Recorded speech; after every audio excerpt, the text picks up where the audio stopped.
Hello, we are back. It looks like some parts of uh, my last recording were cut off. Um, I believe that we ended in June. I might be wrong. I believe that it stopped recording around June, and of course you can see here that we are now in July. So I'll provide a quick update on what's happened.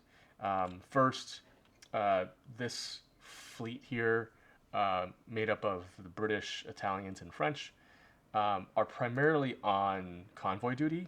So they are protecting this merchant convoy. We have been able to sink. I don't think we've sunk anything yet. We're close to sinking this armored cruiser, and we're bringing our German armored cruiser in the Mediterranean back to port to heal up. This front here for the Ottomans is incredibly stable. Um, this is a little less stable, but we have more infantry on the way, and that'll very quickly stabilize. Um, the Russians have allocated a lot of resources to the Caucasus front, which means in turn that the Eastern Front is collapsing for them. Um, I've uh, this cavalry unit here in Gallipoli will be responsive to any landings from the French or the British, and I moved them up from Gaza to do that from the Sinai here. Um, Again, I think the Austro-Italian front was this was in this state even in June, and nothing has changed. I don't anticipate it to change at all. I don't have any intentions for it to change. Um, I think that once we get this artillery unit online, I might place them here to apply some pressure, but I might just place them. Well, yeah, I probably will put them here because the Eastern Front is really just collapsing.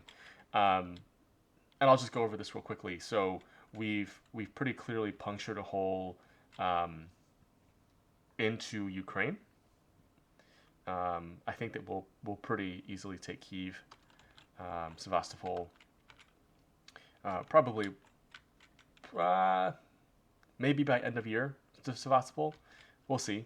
And then the other action that we're taking is we've punctured a hole in their lines south of Brest-Litovsk and north of Brest-Litovsk. So our intention is to surround these troops here and annihilate them, and also to swing guys up like this toward the Baltic states, um, or the modern day Baltic states, and cut these armies from retreating as well. And once we do that, I'm pretty sure that it'll really just be a walk to Petrograd. I'm sorry, I said St. Petersburg before, but to Petrograd. Um, we with our German Navy in the Baltics, we've been trying to eliminate submarines. I believe that we took out a French sub before, but there still remains a British submarine and a Russian submarine here. So we're trying to do that and prevent them from um, destroying our merchant convoy from Sweden. Um, our German subs are working over the British Navy. Right now, they're trying to kill this dreadnought here. I think I might recruit maybe 4 more subs to operate out here, and really, you know, put up the pressure on the British Navy, the Royal Navy. These 2 submarines did destroy a British garrison unit that was here on transport ships.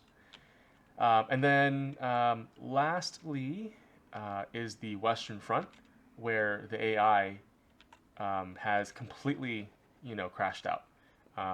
There seems to be no defenses um, set up by them.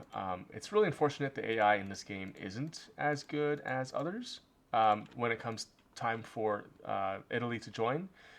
This sort of really precipitated because Italy joined the war and they saw that as a hole in the line, and they moved a ton of troops south.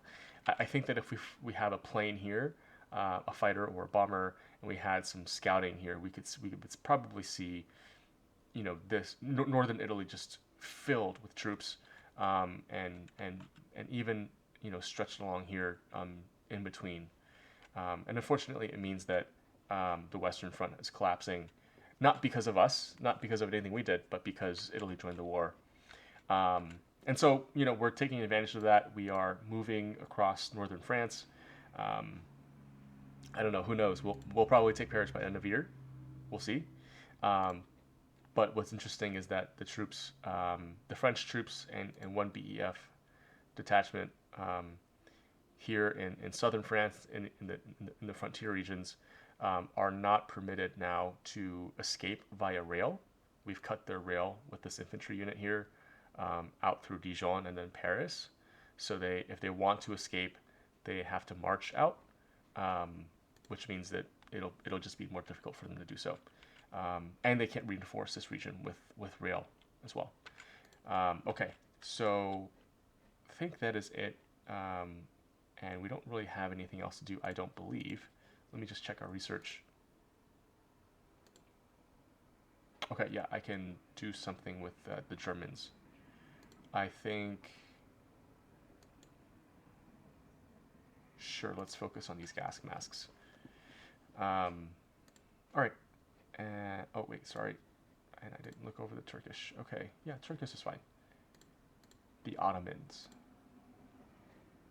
All right, let's end our turn. I think, just prognosticating, I think that we should be able to take care of France by next year.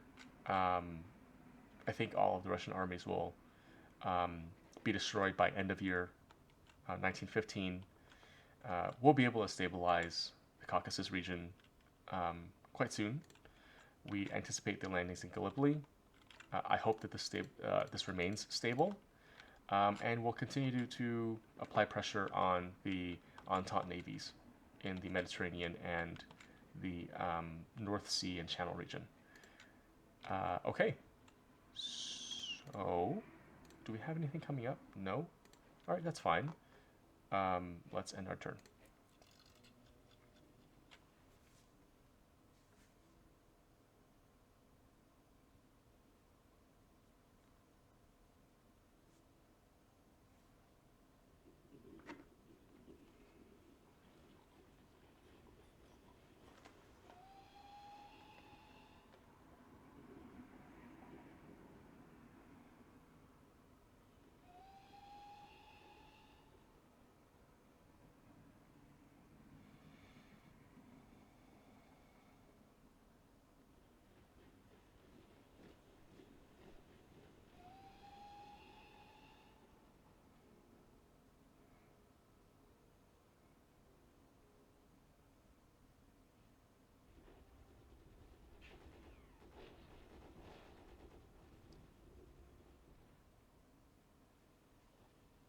Wow.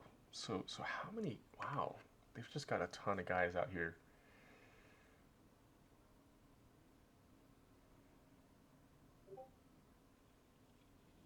Wow.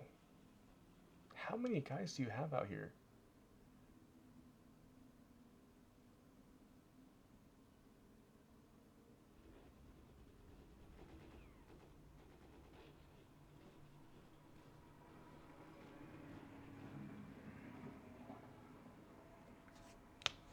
Oh, they've upgraded their troops. And they continue to retreat. Well, they're not retreating. The navies there are doing convoy duty.